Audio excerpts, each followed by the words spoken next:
the interesting thing is there's still mostly PE money coming into LSPs rather than like anybody exiting.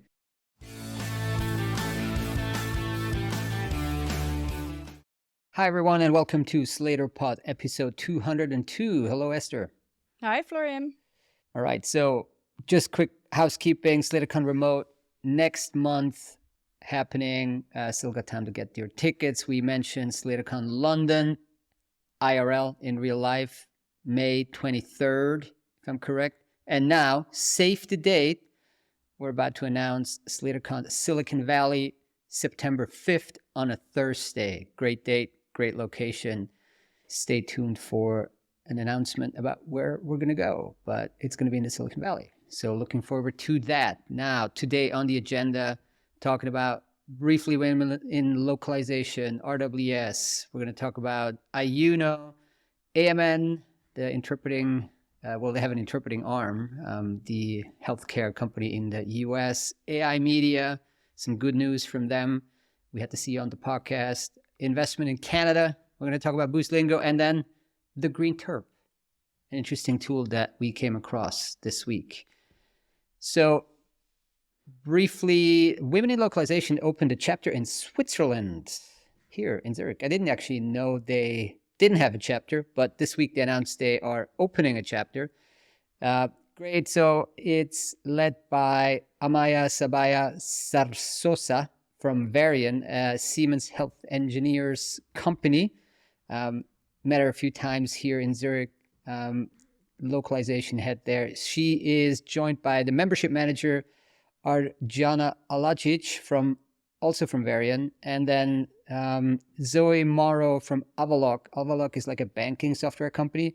She's doing the mentorship and education part of Women in Localization chapter Switzerland. Social media is going to be managed by Dania Del Monte from Apostrophe Group, and Natalia Pita from FIFA is going to be the sponsorship manager. Makes sense. FIFA, lots of sponsors. FIFA actually based here in Zurich, even though they're shifting some of the stuff down to, I'm not sure, Dubai or Qatar. I think Qatar. But they still got a huge HQ here in Zurich, actually just a couple of kilometers from where I live. And once a year, they let the kids play there on their holy grounds. So the final of the local kids Swiss kind of Zurich tournament is on the FIFA pitches up there. All right, so congrats to Women in Localization on this new chapter here in Switzerland. Quick update, something we caught in our Slater Sweep service, that's the daily subscriber newsletter we're sending out, that RWS held the AGM, annual general meeting, and so they issued a statement on 22nd Feb, where the new chairman, and that's what they said in the statement, Chairman Julie Southern. Can we dwell on this for a second? Like, what's your gut reaction? Chairman, chairwoman? Chairperson. I've seen that lots of times, yeah. So RWS going with the, I don't know, conservative, traditional chairman, Julie Southern. Had a couple of interesting observations that she was sharing at the AGM, and they have to publish this because it's obviously relevant, right? If it's something slightly different from, or something new from their regulatory filings. So Julie Southern took over recently from Andrew Brody, who, long-term executive chairman, and now I think he's still a director, of course, in the company. He actually owns about 24% of RWS still. Even though it's a publicly listed company, he still owns like a quarter of the company.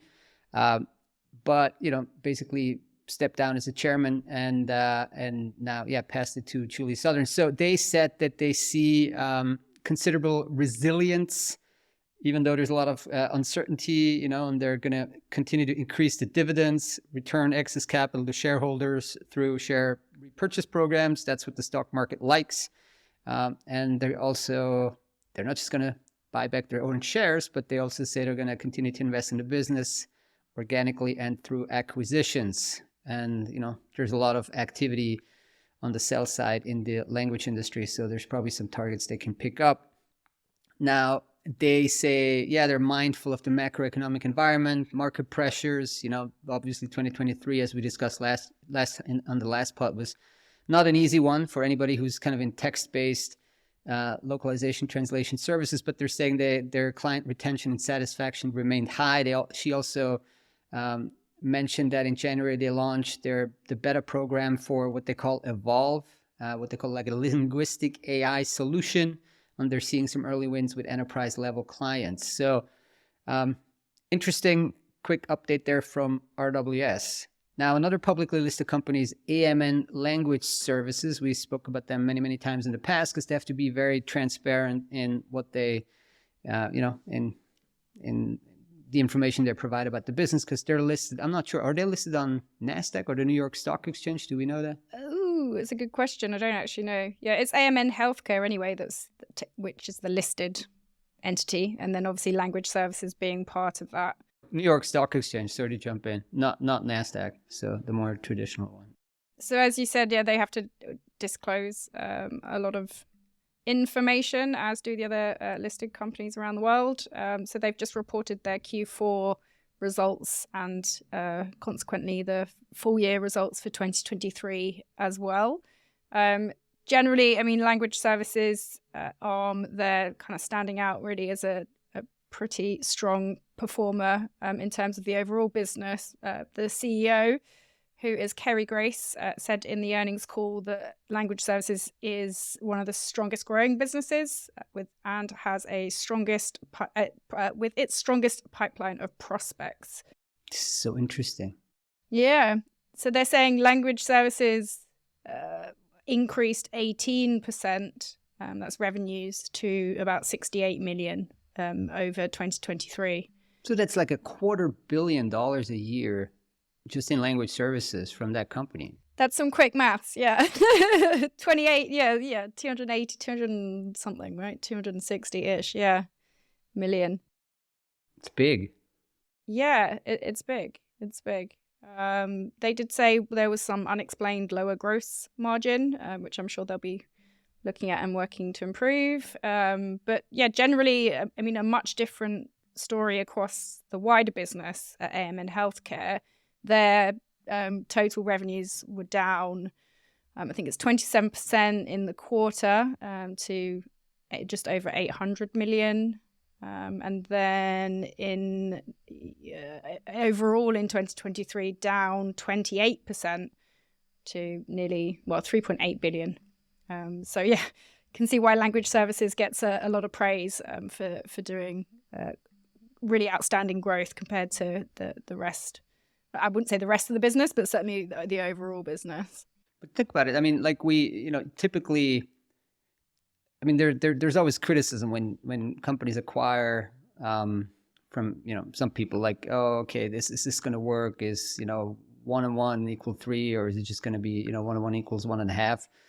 But in this case, I mean, this was a great acquisition for them. I mean, they paid a lot for that, Stratus Video, but I mean, this is growing and growing and growing while the other business is struggling. I don't recall over the past 3 years a single time when they mentioned that the language services part wasn't growing or was struggling, right? So, yeah, good acquisition. The person that decided that, or the group of people that decided that, good job.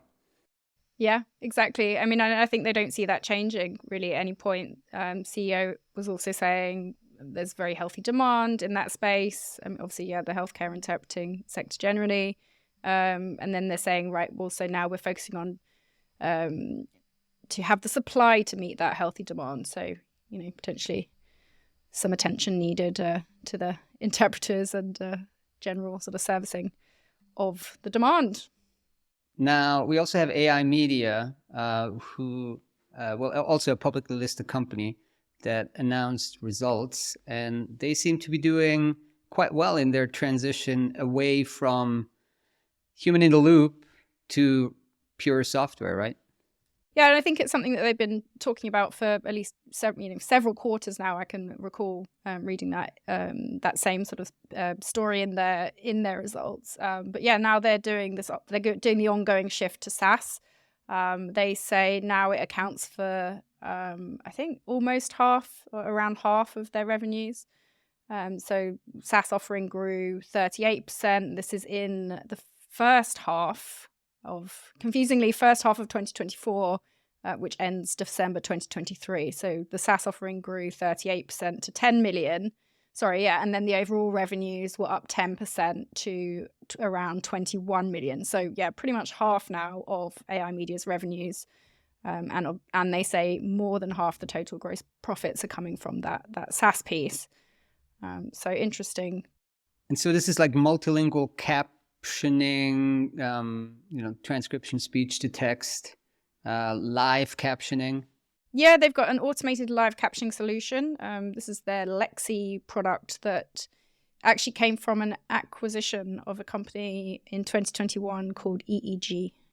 You're right. Yeah, now I recall it because we had Tony Abrahams on the podcast, episode 163. So go back. This was a long discussion. Very, very interesting. Well, I mean, kudos to them. It's a great transition, especially in a field that seems to change so quickly, right? Anything speech to text, subtitling, captioning, with the launch of Whisper, we were discussing it in the podcast. Actually, I remember, him saying, well, we're just integrating it into our kind of enterprise offering. And sure, it's there and it's doing a good job on the kind of linguistic component, but there's so much more to this when you want to, launch this in production. So yeah, kudos to them. Now, Canada. What happened in Canada? More investment. Today it's rapid fire news. So let's go from captioning and live captioning to fairly conventional language service provider getting acquired or getting an investment in Canada. Tell us more. Yes. Well, so one of the leading LSPs in Canada, Versacom, I'm sure many of our listeners will be familiar with them, announced that they have taken on a minority investor in Noria Capital. So yeah, this was actually the fifth M&A story that we covered. I mean, technically it's a press release that Versacom put out, but still on Slator. So yeah, they secured minority investment from Noria Capital. It's about Versacom. I mean, they, like I said, people will be quite familiar with them probably. Those who aren't, I mean, they're 300 or so employees. They're strong in banking, finance, insurance, sort of telco, life sciences, really cross-sector there. Actually grew 6% in 2023. And that's based on our LSPI, so up to about $32 million or 42 Canadian dollars. Did they do any acquisitions? Sorry to jump in. Or was that organic growth? Do we know? Not that I can recall. I might have missed something, but not that I can recall in 2023. So, I mean, quite interesting, I found as well, is that the decision or the move to take on this private equity backing coincides with the retirement of Versacom's founder, Benoit Leblanc. So here what's happening is some kind of consolidation of Versacom's ownership among the executive team, they said, and then obviously taking on private equity as I think, significant minority shareholder was how they described it. And yeah, planning to continue to grow as you would expect, and want to focus on AI-enhanced solutions in the next few years. So I mean, it's an interesting one. What's your take on it, if anything?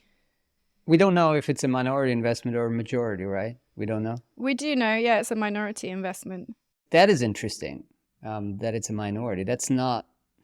It's rare-ish. I mean, it happens, but it's rare-ish, right? And so, yeah, I was just looking up Noria Capital. So it seems like it's a mid-sized private equity firm. According to their website, they have 550 million in AUM, assets under management. So not huge, but also not small, backed by, all kinds of other pools of capital.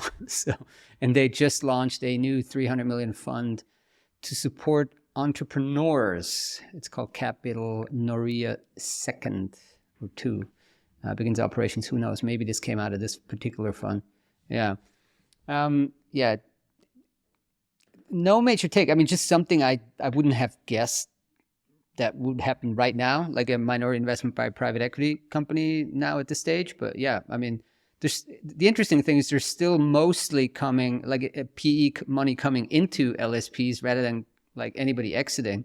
So we keep saying that at some point these PE guys need to get out again, but so far mostly investments still coming in an environment of 5-6% interest rates, which is totally different from what we had 2 years ago, right? So the hurdle rate for an investment obviously is much harder now than it was 2 years ago.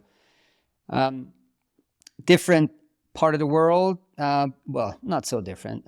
California, South Korea is Ayuna, and we had a story there. We didn't actually cover it yet. We're going to have to do a bit of digging, but a Korean, like an English language Korean newspaper had an exclusive where they're saying that Ayuna, and they call it the world's top dubbing firm, which I guess we agree, that they're actually going to go public, meaning that they're going to list on the stock exchange, which then would, for once, let a bunch of private equity money exit an LSP. So again, this is just one story that appeared, and it's super interesting. They're saying an investment banking industry insider revealed on Feb 26 that Ayuna has initiated a comprehensive valuation process in preparation for listing. Like, okay, I hope that investment banking industry insider isn't working for any of the firms that are actually preparing the IPO. That'd be pretty bad. But like, who would do that? Like, okay. So anyway, well, we're glad that this individual did, but they covered it. They had an image of the CEO, Ayuna CEO. So the valuation, though, is quite high. I mean, they're saying, and I'm quoting here, that Ayuna aims to achieve this through M&A strategy within the year, targeting a valuation range between 2.25 billion and 3 billion. And revenues are around, I can't remember, 400, 500, 450 maybe? So that is a very high valuation, unless they're like exceptionally profitable, which you obviously don't know, right? So to get that type of valuation, I mean, their point being, maybe just take a step back, that they're saying they're still going to do M&A, maybe acquire and get bigger, and so they're targeting this valuation. It's probably not based on the current business. Sounds like they're still deciding. Well, I mean, if they did list, they would still need to decide whether it's in New York or London. So my vote is London, just in case anyone's listening. I just read this morning a Bloomberg story that London's struggling with IPOs. How so? Well, just attracting IPOs. How do you struggle IPOs. With an IPO? Oh, right. Okay. Attracting more IPOs. I mean, Hong Kong, well, Hong Kong's struggling too, but like, I mean, New York, NASDAQ, all of these markets, even Japan now are getting a lot more IPOs than London is. Well, there you go. My vote is for London, because apparently we need it. You need it. Let's list in London. List in London. Boostlingo, also killing it. 60% ARR growth. What is ARR? It's annual recurring revenue.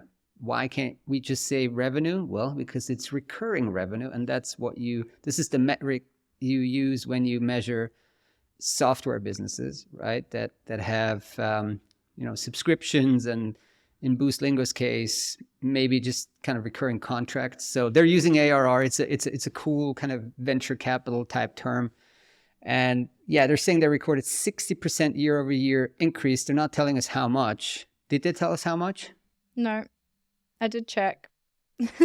So they didn't tell us how much, but well, 60% on a solid basis. I mean, this is going to probably go into the double-digit millions. So congrats to them. They're so embedded with the language service providers and interpreting providers, especially in the United States.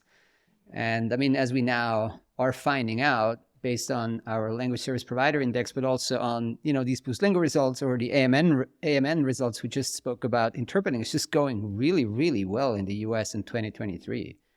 Very much unlike the text localization or translation business, which is flat to down. Interpreting is just going really well. Yeah, I'm not sure if you have a take on that. Yeah, I would agree in terms of interpreting. I think, yes, probably even more pronounced growth in the US, but I think equally across Europe, it's good, solid growth, or in interpreting. Not probably double digits that we're seeing at some of the interpreting companies in the US, but yeah, generally I think pretty solid compared to, as you said, text translation. And also it's more private business clients. I mean, like private company clients, I guess, in the US as opposed to Europe, which is extremely dominated by just these big, large public sector contracts, right? So in the Good US, point, because yeah. a lot of the healthcare system is private still in the US, it's kind of more, yeah, it's more private revenue as opposed to like these super transparent, hyper competitive public sector contracts in the, you know, in the UK. We spoke about it so many times in the past, these like giant framework contracts, etc. All right, then just quickly came across again in our daily subscriber email something called Green Terp. But before the podcast, you know, you told me you knew them before. Yeah, I think we covered them. I think we included them in a piece of research a couple of years ago. So I was aware of the name and broadly speaking what it is that they do. But yeah, tell us what's happened there. It's a Singapore-based company called Green Terp, and they launched something called Qt Enhancer. And I'm not going to go through all of the PR stuff here, but basically it appears to be something that's helping persons, like human interpreters, with like audio enhancement stuff, like, for example, background noise removal, speaker voice enhancement, true to original sound, something they call true to original sound. And, you know, it's both input and output.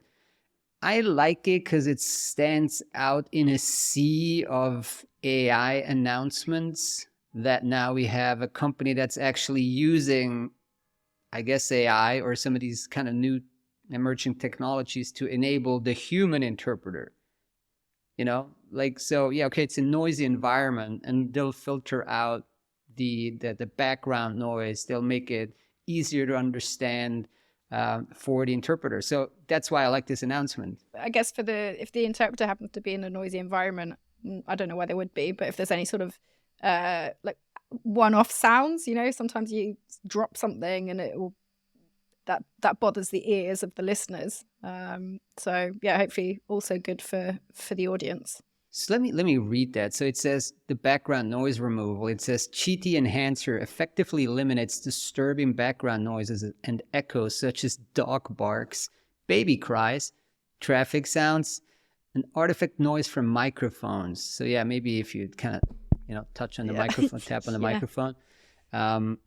Yes, they say that this enhancement significantly improves interpreter focus and ensures a clearer audio feed. Yeah, I guess so. I mean, I haven't interpreted almost ever. I think it's to me, it's like a superhuman skill, but I guess it helps if you don't have any dog barking, baby crying, or traffic sound in the background. I mean, I can only imagine trying to interpret if I could hear especially my baby crying in another room. You'd be your head would just be somewhere else, wouldn't it? Let me ignore the baby crying now.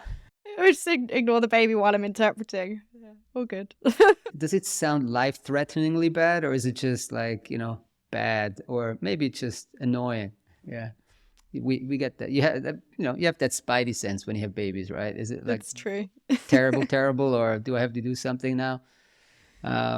Yeah, the baby cries. It's an interesting feature to list.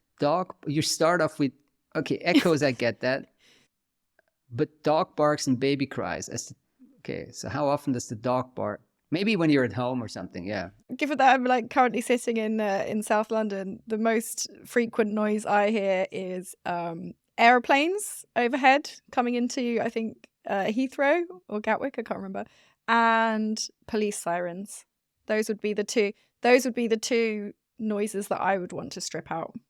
I have church bells. Oh, that's quite nice though.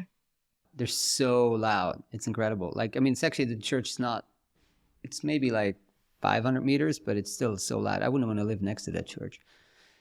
All right. So next up for Qt Enhancer, also please remove police sirens and church bells. Maybe they can. They said, you know, it's just a few examples that they've given. Cool. All right. That was another quick news pod. Again, SlitterCon London, May 23rd, and SlitterCon Silicon Valley. Save the date, September 5th. We're about to lock down the venue and let you know where it is. It's going to be a great venue. Cool. That was it for today.